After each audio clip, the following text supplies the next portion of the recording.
하나뿐인 며느리가 임신한 몸으로 힘들다며 함께 살자고 하더군요.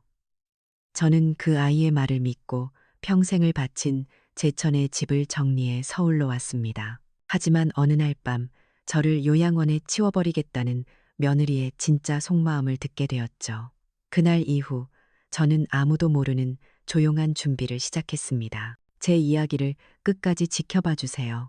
제 나이 70, 남편을 먼저 보내고 혼자 된 지 꽤 오래됐어요.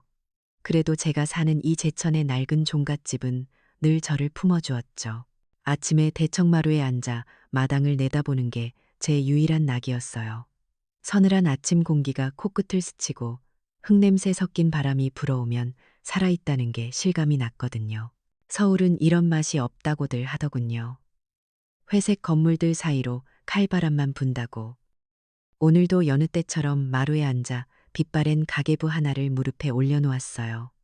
벌써 30년도 더 된 물건이에요. 손때 묻어 너덜너덜해진 표지를 쓸어보면 꼭 먼저 간 그 사람 손을 만지는 것 같아요. 남편과 제가 맨주먹으로 시작해서 이 집을 일구고 아들 민준이를 키워낸 세월이 이 안에 고스란히 담겨 있죠. 한 푼 두 푼 아껴가며 삐뚤빼뚤한 글씨로 채워 넣은 숫자들. 그건 그냥 돈의 기록이 아니었어요. 우리 부부의 꿈이었고 민준이의 미래였어요. 이 가계부를 넘겨볼 때마다 저는 제 인생이 꽤 괜찮았다고, 참 열심히 살았다고 스스로를 다독이곤 했죠. 이 집의 대들보, 마당의 감나무 하나하나에 우리 가족의 이야기가 없는 곳이 없었으니까요. 그렇게 한참을 앉아 있는데 정막을 깨고 요란하게 전화벨이 울렸어요. 며느리 수진이었죠. 제 며느리는 서울에서 초등학교 교사를 하는 똑 부러지는 아이예요. 가난한 집에서 자수성가해서 그런지 욕심도 많고 야망도 큰 아이였죠. 어머님, 저 수진이에요. 잘 지내셨어요? 목소리는 또 어찌나 살갑고 애교가 넘치는지 전화 너머로 들려오는 목소리만 들어도 입가에 웃음이 절로 지어졌어요. 임신 8개월이라 몸이 한참 무거울 텐데 잊지 않고 이렇게 전화를 다 해주고 참 기특하다 싶었죠. 그런데 그날따라 수진이의 목소리가 유난히 더 살가웠어요. 마치 꿀이라도 발라놓은 것처럼요. 자기 몸이 무거워서 9살짜리 손주 서준이를 챙기는 게 너무 힘들다는 이야기부터 시작하더군요. 배가 남산만해져서 서준이 학원 하나 챙겨보내는 것도 숨이 턱까지 찬다고, 어머님이 곁에 계시면 얼마나 좋을까 모르겠다고요. 어머님, 저희 그냥 합쳐서 살면 어때요? 민준 씨랑 저랑 계속 이야기했어요. 어머님 혼자 제천에 계시는 게 영 마음에 걸려서요. 그 아이는 제게 꿈 같은 이야기를 들려주었어요. 이 제천의 집과 땅을 다 정리하고 서울로 올라오라는 거였. 그 돈에 자기들 돈을 보태서 강남에 크고 좋은 아파트를 사자고요. 거기서 3대가 함께 오순도순 사는 모습을 어찌나 실감나게 그리던지. 손주 서준이는 대한민국 최고의 교육을 받고 곧 태어날 둘째는 할머니 사랑 듬뿍 받으며 자라고, 자기는 마음 편히 아이들을 키우고 또 어머님은 더 이상 외롭게 혼자 계시지 않아도 된다고요. 듣기만 해도 가슴이 벅차오르는 그런 완벽한 그림이었어요. 늙은 어미를 이렇게까지 생각해주는 며느리가 세상에 또 있을까 싶어 눈시울이 뜨거워졌죠. 어머님, 평생 모으신 재산인데 저희가 어떻게 해달라고 하겠어요. 하지만 어머님 노후 저희가 책임질 건데 이왕이면 다 같이 좋은 데서 행복하게 살면 좋잖아요. 마음이 흔들리지 않았다면 거짓말이겠죠. 평생을 외롭게 지냈는데 이제라도 자식들 곁에서 북적이며 살 수 있다니. 하지만 한편으로는 이 집을, 남편의 흔적이 가득한 이 공간을 떠난다는 게 마음에 걸렸어요. 제 인생이 통째로 뽑혀나가는 기분이었거든요. 제가 망설이자 며느리는 조심스럽게 다른 제안을 하더군요. 아파트 명의 이야기였어요. 어머님, 저희가 대출도 좀 받아야 하고 절차가 복잡하니까 명의는 저희 부부 공동 명의로 해두는 게 여러모로 편할 것 같아요. 어차피 어머님 모시고 살 집인데 명의가 뭐 중요하겠어요. 그럴듯한 말이었어요. 요즘 젊은 사람들은 다 그렇게 한다고도 하고. 하지만 그 순간 제 마음속에서 뭔가 쿵 하고 내려앉는 기분이 들었어요. 평생을 시장 바닥에서 구르고 사람 상대하며 살아온 제 경험이 위험 신호를 보내는 것 같았죠. 왜인지는 설명할 수 없었지만 이건 아니다 싶었어요. 그래서 저도 모르게 단호한 목소리가 나왔어요. 얘야, 다른 건 다 너희들 뜻대로 하마. 하지만 그 집은 내 이름으로 해야겠다. 내 마지막 남은 재산인데 내 이름 하나는 남겨둬야지 않겠니? 전화 너머로 순간 정적이 흘렀어요. 며느리도 그 옆에 있던 아들 녀석도 당황한 기색이 역력했죠. 잠시 후 아들 민준이가 전화를 바꿔받았어요. 녀석은 강남에서는 다들 이렇게 산다며 어머니 혼자 너무 옛날 생각만 하시면 안 된다며 저를 설득하려 했었어요. 서울의 집값이 얼마나 비싼지, 대출 이자가 얼마나 무서운지, 아들인 자기가 얼마나 힘겹게 사는지 하소연을 늘어놓더군요. 결국 저는 제 모든 것을 팔기로 결심했어요. 아들 녀석의 고생한다는 말이 늙은 어미의 가슴을 후벼 팠거든요. 대신 아파트 명의는 절대 양보하지 않았어요. 그게 제 마지막 자존심이었죠. 그리고 몇 달 후 저는 평생을 살아온 제천의 종갓집을 뒤로하고 서울행 이삿짐 트럭에 올랐어요. 모든 게 꿈만 같았죠. 이제 정말 아들 녀석과 손주들 재롱 보면서 편하게 살 수 있겠구나. 하지만 제 꿈은 강남의 그 번쩍이는 아파트 현관문을 들어서는 순간 산산조각이 나고 말았어요. 며느리가 환하게 웃으며 저를 안내한 곳은 약속했던 제 방이 아니었어요. 손주 서준이의 방 한 구석, 창고처럼 쓰이던 공간에 놓인 작은 간이 침대, 그게 제 자리라고 하더군요. 어머님, 서준이도 이제 자기 공간이 필요할 나이라서요. 당분간만 여기서 지내세요. 아시죠? 저희 집이건만 번지르르 하지 넓은 건 아니잖아요. 망치로 머리를 한 대 맞은 기분이었어요. 그날부터 저는 가족이 아니라 이 집의 무급 가사도우미가 되었죠. 며느리의 그 꿀 같던 목소리는 온데간데 없이 사라졌어요. 아침에 눈 뜨자마자 밥하고 청소하고 빨래하고 손주 학원 시간에 맞춰 데려다주고 데려오고 하루 종일 허리 한번 펼 새 없이 일했지만 돌아오는 건 고맙다는 말이 아닌 며느리의 날카로운 지적뿐이었어요. 어머님, 반찬이 너무 짜요. 요즘 애들은 이렇게 안 먹어요. 청소는 그렇게 하시는 게 아니에요. 너무 구식이에요, 어머님. 모든 것이 간섭이었고 제 평생의 삶의 방식은 구식이라는 한마디로 무시당했어요. 저는 그저 숨죽인 채 며느리가 시키는 대로 일하는 그림자일 뿐이었죠. 달콤했던 약속은 그렇게 지독하게 씁쓸한 현실이 되어 제 목을 조여오기 시작했어요. 서울에서의 6달은 제천에서의 60년보다 길게 느껴졌어요. 시간이라는 게 참 이상하죠. 똑같이 흘러가는데 어디에 있느냐에 따라 그 무게가 완전히 달라지니까요. 저는 이제 이 집의 완벽한 유령이자 무급하녀가 되었어요. 아침 해가 뜨기도 전에 일어나 아침상을 차리고 식구들이 남긴 그릇을 설거지하고 청소기를 돌리고 빨래를 하고 제 하루는 그렇게 똑같은 일들의 반복이었죠. 그 누구도 제게 고맙다는 말을 하지 않았고 제가 뭘 하는지 관심조차 두지 않았어요. 저는 그냥 이 집이 제대로 돌아가기 위해 필요한 부품 같은 존재였어요. 그래도 숨쉴 구멍은 하나 있었어요. 남편이 살아생전에 쓰던 낡은 MP3 플레이어였죠. 그 안에 담긴 남편이 좋아하던 옛날 노래들이 제 유일한 친구이자 위안이었어요. 밤에 모두가 잠든 후 손주 녀석 방 한 구석에 깔린 제 간이 침대에 누워 이어폰을 꽂으면 비로소 저는 온전한 제 자신이 될 수 있었어요. 노래를 듣는 동안에는 제가 강남의 초라한 늙은이가 아니라 제천 종갓집의 당당한 안주인이었으니까요. 남편과 함께 마루에 앉아 웃고 떠들던 그 시절로 돌아갈 수 있었죠. 며느리 수진이의 날카로운 목소리는 제 일상의 배경음악이 된 지 오래였어요. 제가 거실 탁자를 닦은 행주로 부엌 싱크대를 닦았다고 불호령이 떨어졌고 민준이의 와이셔츠를 옛날 방식대로 빳빳하게 다렸다고 제 눈앞에서 구겨버리며 짜증을 냈죠. 그 아이에게 저는 숨 쉬는 것조차 실수인 사람처럼 보였나 봐요. 살아온 세월 전체를 부정당하는 기분이었지만 저는 그저 입을 닫고 고개를 숙일 뿐이었어요. 아들 녀석의 가정을 깨고 싶지 않았거든요. 어미니까 제가 조금 참으면 모든 게 괜찮아질 거라고 그렇게 스스로를 다독였어요. 그날 밤도 저는 여느 때처럼 서준이 방구석에서 녀석의 낡은 옷가지를 꿰매고 있었어요. 거실에서 들려오는 텔레비전 소리만이 유일한 소음이었죠. 그때였어요. 방문 틈으로 들려온 손주 녀석의 해맑은 목소리가 제 심장에 비수처럼 날아와 밝힌 것은 엄마, 근데 할머니는 언제 쫓아내? 나도 이제 내 방 갖고 싶단 말이야. 9살짜리 아이의 입에서 나온 말이라고는 믿을 수 없는 잔인함이었어요.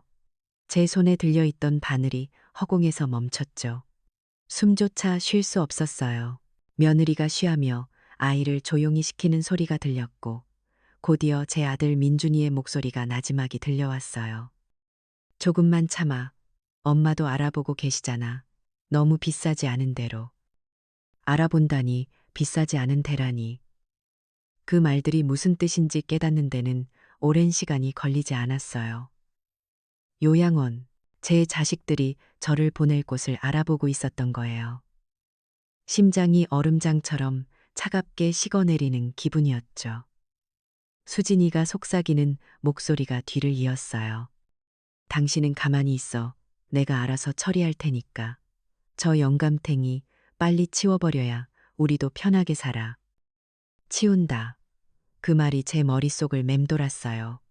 사람은 물건이 아닌데 어떻게 치운다는 말을 쓸 수 있을까요? 저는 평생을 바쳐 키운 아들에게 그리고 제 모든 것을 내어준 이 집에서 그저 치워버려야 할 낡은 가구, 귀찮은 짐짝에 불과했던 거예요. 눈물이 핑 돌았지만 입술을 깨물며 소리를 참았어요. 잠시 후 민준이가 방으로 들어가고 수진이가 누군가와 통화하는 소리가 들렸어요. 웃음소리가 섞인 아주 명랑한 목소리였죠. 어머님? 어머님은 내가 완전히 길들였지. 이제 내 말 한마디면 꼼짝도 못해. 제천의 호랑이가 서울 오더니 순한 양이 다 됐다니까. 조금만 더 구슬려서 요양원에 보내드리고 이 집은 온전히 우리 차지가 되는 거지. 걱정 마. 그 말을 듣는 순간 저도 모르게 손이 주머니 속 MP3로 향했어요. 왜 그랬는지 몰라요. 그냥 이 끔찍한 목소리를, 이 잔인한 진실을 어딘가에 붙잡아둬야 한다는 본능 같은 거였을지도 모르죠. 덜덜 떨리는 손가락으로 더듬더듬 작은 녹음 버튼을 눌렀어요. 빨간 불빛이 희미하게 깜빡이는 것을 보며 저는 어둠 속에서 조용히 눈물을 삼켰어요. 며칠 뒤 남편의 13번째 제삿날이 다가왔어요. 그날만큼은 모든 걸 잊고 먼저 간 사람에 대한 도리만 다하고 싶었어요. 저는 새벽같이 일어나 시장에 가서 가장 좋은 재료들로만 장을 봐왔죠. 남편이 좋아하던 육전이며 조기, 삼색 나물까지 하루 종일 부엌에서 허리 한번 펴지 못하고 제사 음식을 만들었어요. 며느리나 아들은 코빼기도 비치지 않았죠. 저녁이 되어 겨우 제사상을 다 차렸을 때 아들 내외가 피곤한 기색으로 집에 돌아왔어요. 정성껏 차려진 제사상을 보고도 그들의 얼굴에는 고마움 대신 귀찮음이 가득했죠. 제가 마지막으로 끓인 뜨거운 탕국을 상에 올리려 할 때였어요. 조심스럽게 국그릇을 들고 며느리 곁을 지나가는데 수진이가 몸을 휙 돌리며 제 팔을 쳤어요. 쨍그랑 소리와 함께 국그릇이 바닥에 떨어져 박살이 났고 뜨거운 국물이 사방으로 튀었죠. 다행히 며느리 쪽으로는 거의 튀지 않았지만 그 아이는 마치 온몸에 화상이라도 입은 것처럼 비명을 질렀어요. 그리고 제게 돌아서며 그 아이는 제 평생 들어본 적 없는 끔찍한 욕설을 내뱉었어요. 시발년. 그 소리와 함께 제 뺨 위로 무언가 날아와 부딪히는 묵직한 충격이 느껴졌어요. 짝하는 소리가 거실을 울렸고 제 고개는 힘없이 돌아갔죠. 귀가 멍멍하고 뺨은 불덩이처럼 뜨거웠어요. 며느리는 배를 감싸주며 악을 썼어요. 이 늙은이가 자기랑 뱃속의 아이를 해치려고 일부러 뜨거운 국을 부었다고요. 그 순간 저는 제 아들을 바라봤어요. 제 평생의 보물이자 유일한 희망이었던 내 아들. 그 아이만큼은 진실을 알아줄 거라고, 어미의 편이 되어줄 거라고 믿었어요. 하지만 민준이는 제게 달려오지 않았어요. 녀석은 울부짖는 아내에게 달려가 그녀를 감싸 안았죠. 그리고는 피가 섞인 어미에게 분노에 찬 목소리로 소리쳤어요. 어머니, 지금 뭐 하시는 거예요? 조심 좀 하시지. 그 한마디에 제 세상이 무너져 내렸어요. 아, 이 집에서 나는 완벽한 이방인이구나. 내 편은 아무도 없구나. 뺨을 타고 흐르는 것이 눈물인지 아니면 터져버린 자존심인지 알 수 없었어요. 그저 멍하니 서 있는 제 안에서 무언가 단단하고 차가운 것이 조용히 자리를 잡기 시작했어요. 슬픔과 절망이 응축되어 만들어진 얼음 같은 결심이었죠. 그날 밤은 제 인생에서 가장 길고 어두운 밤이었어요. 불 꺼진 손주방 한 구석, 차가운 간이 침대에 누워뜬 눈으로 밤을 지새웠죠. 얼얼한 뺨에서는 여전히 불이 나는 것 같았고, 귓가에서는 며느리의 그 끔찍한 욕설과 아들의 차가운 목소리가 맴돌았어요. 저는 평생을 바쳐 이룬 모든 것을 부정당했어요. 제 존재, 제 희생, 제 사랑까지도요. 한참 뒤 현관문 열리는 소리가 들렸어요. 아들 내외는 보란 듯이 외식을 하고 들어오더군요. 임신한 며느리가 놀랐으니 맛있는 걸 먹으며 안정을 취해야 한다고요. 제 뺨에 선명하게 남은 손자국과 가슴에 남은 멍은 안중에도 없다는 듯이 자기들끼리 속닥이며 방으로 들어가는 모습을 보며 저는 제 인생이 송두리째 실패작이라는 생각에 깊은 절망에 빠졌어요. 낡은 장롱 위에 놓인 남편의 영정 사진을 바라봤어요. 여보, 나 정말 잘 살아온 거 맞아요? 내가 뭘 그렇게 잘못한 걸까요? 눈물이 소리 없이 베개를 적셨. 하지만 밤이 깊어질수록 절망의 잿더미 속에서 아주 작은 불씨 하나가 살아나기 시작했어요. 이대로 무너질 수는 없다는 옥이었을지도 몰라요. 남편과 함께 피땀 흘려 지켜온 제 인생을 고작 저철없는 아이들의 탐욕에 짓밟히게 둘 수는 없었어요. 저는 남편의 영정 사진을 보며 조용히 약속했어요. 여보, 걱정 말아요. 나, 김진주, 이렇게 허무하게 쓰러지지 않을 테니. 다음 날 아침, 집안의 공기는 살얼음판처럼 차가웠어요. 저는 아무 일도 없었다는 듯이 일어나 묵묵히 아침 식사를 준비했죠. 며느리와 아들은 제 얼굴을 똑바로 쳐다보지도 않았어요. 어색한 침묵 속에서 식사가 끝나갈 무렵 제 휴대폰이 울렸어요. 모르는 번호였지만 왠지 받아야 할 것 같은 기분이 들었죠. 김진주 고객님 맞으신가요? XX은행입니다. 은행이라는 말에 가슴이 철렁 내려앉았어요. 아드님 박민준 씨께서 고객님 명의 자택담보대출 위임장을 접수하셨는데 본인 확인차 연락드렸습니다. 담보대출 위임장이요? 순간 머릿속이 하얘졌어요. 무슨 소리인지 되묻는 제 목소리가 심하게 떨렸죠. 제가 그런 걸 해준 적이 없다고 말하자 은행 직원은 당황하며 다시 확인해보고 연락 주겠다고 하고는 전화를 끊었어요.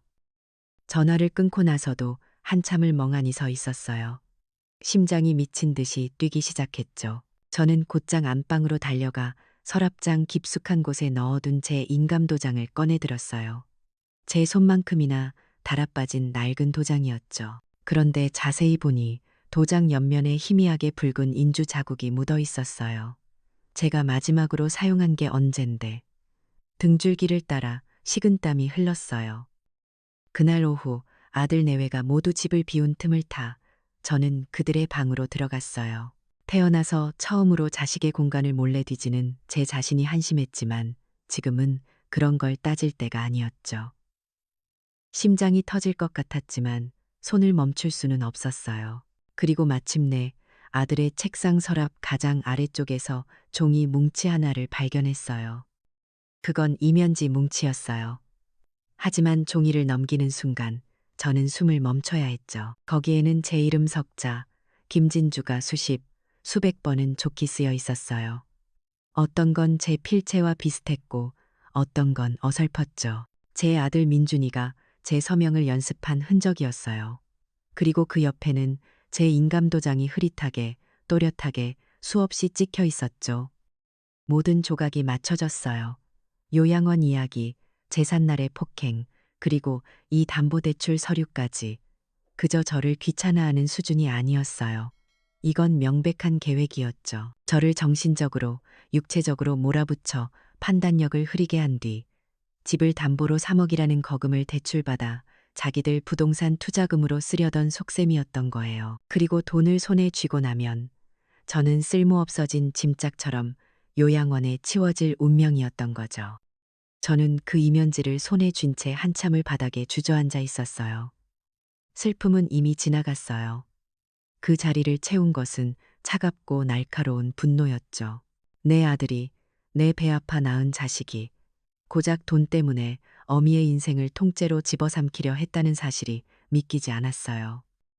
하지만 그 순간 제 머리는 놀라울 정도로 맑아졌어요.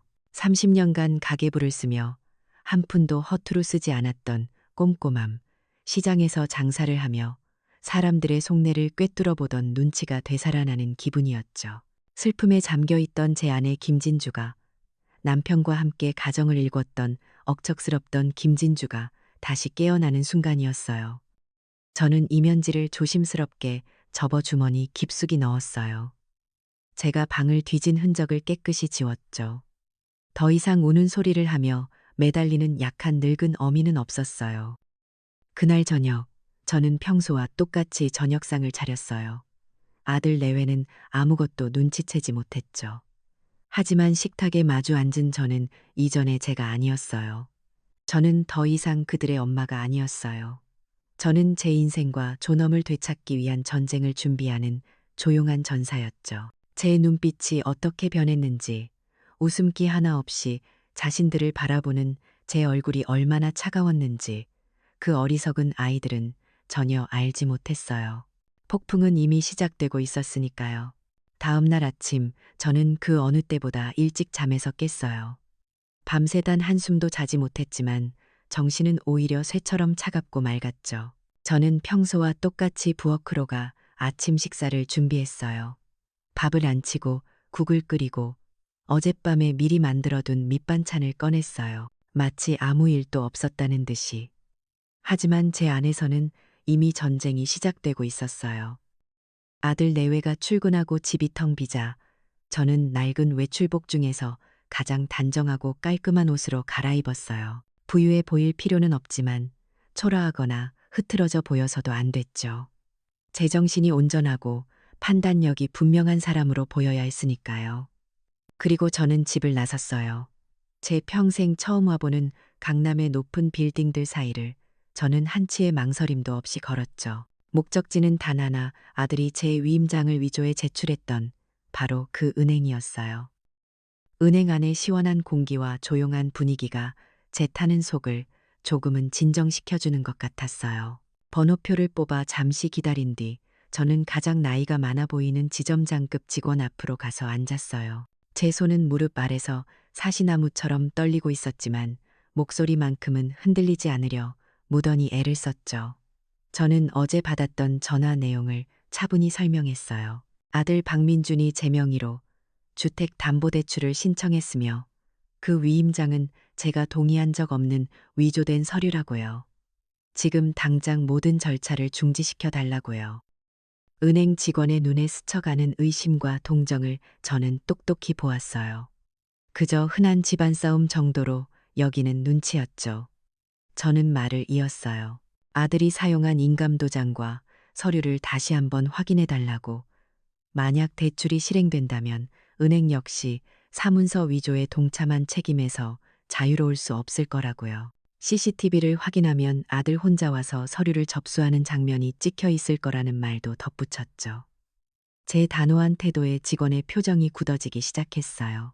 그는 잠시 양해를 구하고 안으로 들어갔고 한참 뒤에 나와서는 모든 절차를 일단 중지하고 재확인하겠다고 약속했어요. 첫 번째 불은 껐다. 저는 속으로 그렇게 생각하며 은행을 나섰어요. 그 후 며칠간은 숨막히는 시간의 연속이었어요. 저는 여전히 그 집의 하녀처럼 일하며 아들 내외의 눈치를 살폈죠. 녀석들은 대출이 조금 늦어지는 모양이라고 투덜거리면서도 자신들의 계획이 들통났다는 건 꿈에도 모르는 눈치였어요. 오히려 자기들끼리 곧 큰돈이 생길 거라는 기대에 부풀어 있었죠. 그리고 마침내 기회가 찾아왔어요. 며칠 뒤 며느리가 아주 들뜬 목소리로 푸켓으로 여행을 간다고 소리쳤어요. 대출이 성공적으로 나오면 쓰려고 했던 돈을 미리 당겨 쓰는 축하 기념 여행이라더군요. 그들의 그 오만함과 어리석음이 제게는 하늘이 내려준 완벽한 기회 창이 되었어요. 저는 아무 말 없이 고개를 끄덕이며 그들의 여행 가방 싸는 것을 도왔죠. 녀석들이 탄 택시가 골목을 돌아 사라지는 것을 창문으로 확인한 바로 그 순간 거짓말처럼 제 휴대폰이 울렸어요.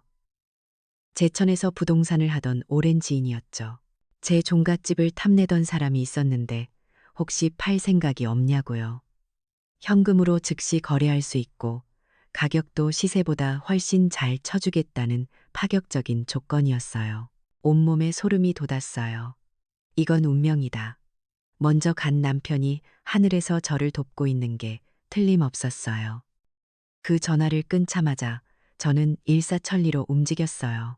예전에 신문에서 읽었던 노인 인권 문제를 전문으로 다룬다는 변호사 사무실을 수소문해 연락했죠. 그리고 다음 날 아침 저는 변호사 앞에 제가 가진 모든 것을 꺼내놓았어요. 며느리의 목소리가 담긴 MP3 녹음 파일, 아들의 서명 연습이 가득한 이면지, 그리고 제 명의로 된 집문서까지요. 제 이야기를 들은 변호사는 잠시 말을 잃더니 곧 단호한 표정으로 제 손을 잡아주었어요. 그날 오후부터는 모든 것이 전광석화처럼 진행됐어요.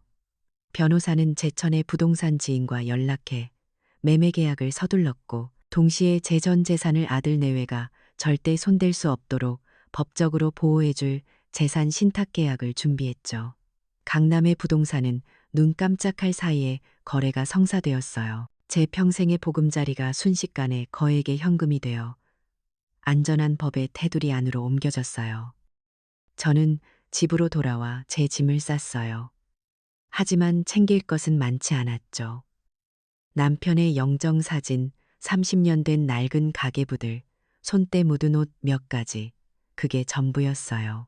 며느리가 제 돈으로 사들인 번쩍이는 소파와 텔레비전, 값비싼 그릇들을 둘러보았지만 아무런 미련도 남지 않았어요.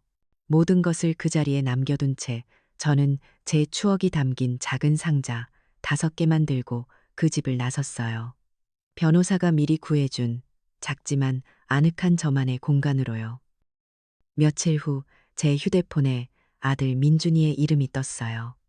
저는 숨을 한번 깊게 고르고 전화를 받았죠. 전화기 너머에서는 아들의 다급하고 화가 난 목소리가 터져나왔어요. 이게 다 무슨 짓이냐고, 집에 들어갈 수가 없다고요. 새 주인이 나타나 자기 집이라고 한다고요. 저는 제 인생에서 가장 차갑고 가장 평온한 목소리로 대답했어요. 누구 집이라니. 그건 내 집이었지. 내 집을 내가 팔겠다는데 무슨 문제라도 있니? 아들이 뭐라고 소리치기 시작했지만 저는 그 말을 가로막았어요. 내 아내의 목소리가 아직도 귀에 생생하구나. 어머님이 눈치껏 알아서 나가주시면 좋겠다고. 그래서 내가 눈치껏 내 발로 나가는 중이다. 하지만 한 가지는 알아두렴. 내 집은 가지고 나가야지. 안 그러니? 그 말을 끝으로 저는 망설임 없이 통화 종료 버튼을 눌렀어요. 녀석들이 만들어낸 혼돈 속에 그들을 남겨둔 채 저는 비로소 제 인생의 스위치를 다시 켠 기분이었어요. 제 작은 방에서 찾은 짧은 평화는 그리 오래가지 않았어요. 며칠 뒤 변호사에게서 다급한 전화 한 통이 걸려왔죠. 제 며느리 이수진이 그 아이가 제게 칼을 빼어들었다고요. 이번에는 법의 칼이 아니라 여론이라는 더 무섭고 잔인한 칼을 말이에요. 수진이는 강남맘 카페라는 곳에 글을 올렸다고 했어요. 수십만 명의 엄마들이 모여 정보를 나누는 그들만의 왕국 같은 곳이라고요. 그곳에 제 실명을 거론하며 눈물 없이는 읽을 수 없는 소설을 한 편 써내려갔다는 거예요. 임신한 며느리를 학대하고 일부러 뜨거운 국을 엎어 뱃속의 아이까지 해치려 한 악마 시어머니. 그게 바로 저 김진주라는 거였죠. 심지어 그 아이는 예전에 자기가 발목을 삐어 병원에 입원했을 때 찍은 사진을 첨부해서 마치 제 폭행 때문에 병원 신세를 진 것처럼 꾸몄더군요. 그 글은 순식간에 불길처럼 번져나갔어요. 사람들은 앞뒤 가릴 것 없이 분노했고 저는 하룻밤 사이에 강남 악마 시어머니가 되어 있었죠. 제 이름, 나이, 심지어는 제가 새로 얻은 작은 방의 주소까지 인터넷에 떠돌기 시작했어요. 그리고 가장 끔찍한 소식은 제천에서 들려왔죠. 저희 종갓집 대문이, 남편과 제 평생의 자부심이었던 그 집 대문이 누군가 던진 계란과 붉은 페인트로 엉망이 되었다는 소식이었어요. 남편의 얼굴에 먹칠을 한 것만 같아 피눈물이 흘렀어요. 이것만큼은 용서할 수 없었어요. 여론전으로 저를 궁지에 몰아넣은 아들 내외는 곧바로 법의 칼날을 들이밀었어요. 저를 상대로 소송을 건 거죠. 제가 판 집의 매매 계약과 신탁 계약을 전부 무효로 해달라는 거였어요. 이유는 더 기가 막혔죠. 제가 노망난 늙은이, 즉 의사결정 능력이 없는 의사 무능력자라서 아들인 자신들이 후견인이 되어 재산을 관리해야 한다는 주장이었어요. 그들은 가짜 정신과 진료 기록까지 만들어 법원에 제출했어요. 제 모든 것을 빼앗고 저를 법적으로 식물인간으로 만들겠다는 그들의 마지막 발악이었죠. 그리고 마침내 첫 재판일이 밝았어요. 법정 안의 공기는 차갑고 무거웠죠. 방청석 한쪽에는 기자들까지 와서 앉아 있더군요. 저는 변호사의 셔츠 소매 끝을 붙잡고 겨우 자리에 앉았어요. 저 건너편에는 제 아들 민준이와 며느리 수진이가 앉아 있었죠. 수진이는 갓 태어난 아기를 품에 안고 금방이라도 눈물을 쏟을 것처럼 연약한 표정을 짓고 있었어요. 먼저 아들 쪽 변호사가 입을 열었어요. 그는 아주 유창하고 자신감 넘치는 목소리로 저를 공격하기 시작했죠. 평생 시골에서 살다 갑자기 강남의 화려한 생활에 적응하지 못하고 며느리를 시기하고 질투한 나머지 비이성적인 행동을 일삼은 문제 많은 노인. 그게 그들이 만들어낸 제 모습이었어요. 증거라며 제출한 가짜 정신과 진료 기록은 제 이야기에 그럴듯한 신빙성을 더해주었죠. 이어서 증인석에 선 며느리는 완벽한 비련의 여주인공이었어요. 뱃속의 아이를 지키기 위해 시어머니의 온갖 학대를 견뎌냈지만 결국 뜨거운 국세례와 함께 쫓겨나야만 했던 며느리. 그 아이는 손수건으로 눈물을 훔치며 떨리는 목소리로 거짓말들을 토해냈어요. 방청석에서는 훌쩍이는 소리와 함께 저를 향한 비난의 수군거림이 들려왔죠. 저는 제 아들을 바라봤어요. 민준이는 그런 아내를 사랑스럽다는 듯 바라보다가 저와 눈이 마주치자 차갑게 고개를 돌려버렸어요. 그 순간 제 마음속에 남아있던 마지막 미련 한 조각마저 바스러져 내렸어요. 팽팽한 긴장감 속에서 드디어 제 변호사가 자리에서 일어났어요. 그는 떠들썩한 상대편 변호사와는 달리 아주 차분하고 침착했죠. 재판장님, 지금부터 피고인 김진주 씨가 왜 그럴 수밖에 없었는지 그 진짜 이유를 보여드리겠습니다. 변호사는 먼저 작은 MP3 플레이어 하나를 꺼내들었어요. 이것은 피고인이 항상 몸에 지니고 다니던 낡은 녹음기입니다. 그가 재생 버튼을 누르자 법정 안에는 익숙한 목소리가 울려 퍼졌어요. 바로 제 며느리 이수진의 명랑하고 쾌활한 목소리였죠. 어머님은 내가 완전히 길들였지. 조금만 더 구슬려서 요양원에 보내드리고 이 집은 온전히 우리 차지가 되는 거지. 법정은 순간 찬물을 끼얹은 듯 조용해졌어요. 수진이의 얼굴은 새하얗게 질려갔고 방청석의 수군거림은 충격의 침묵으로 바뀌었죠. 하지만 이건 시작에 불과했어요. 변호사는 이어서 커다란 스크린에 낡은 책들을 비췄어요. 제가 30년간 써온 가계부들이었죠. 민준이의 대학 등록금, 결혼 자금, 손주 서준이의 기저귀 값까지 제 평생의 희생이 담긴 페이지들이 한 장 한 장 넘어갈 때마다 법정 안에서는 나지막한 탄식이 터져 나왔어요. 세 번째 증거는 은행 CCTV 영상이었어요. 화면 속에는 제 아들 민준이가 초조한 얼굴로 위조된 서류를 들고 은행 창구 앞에서 서성이는 모습이 고스란히 담겨 있었죠. 자신의 필체로 제 서명을 위조하고 제 인감을 훔쳐 사용하려 했던 범죄의 현장이었어요. 민준이는 스크린을 쳐다보지도 못한 채 고개를 푹 숙여버렸어요. 그리고 마지막 결정타가 남아 있었죠. 증인석에는 국내 최고의 정신과 권위자가 섰어요. 그는 자신이 직접 저를 면담하고 검사한 결과를 바탕으로 제가 정신적으로 아무런 문제가 없을 뿐만 아니라 오히려 제 나이대에 비해 월등히 뛰어난 인지 능력과 판단력을 가지고 있다고 증언했어요. 아들 내외가 제출한 진료 기록은 누가 봐도 허술하기 짝이 없는 위조 서류라고 못 박았죠. 그 모든 광경을 방청석에 앉아 있던 한 젊은 청년이 자신의 스마트폰으로 라이브 스트리밍하고 있었어요.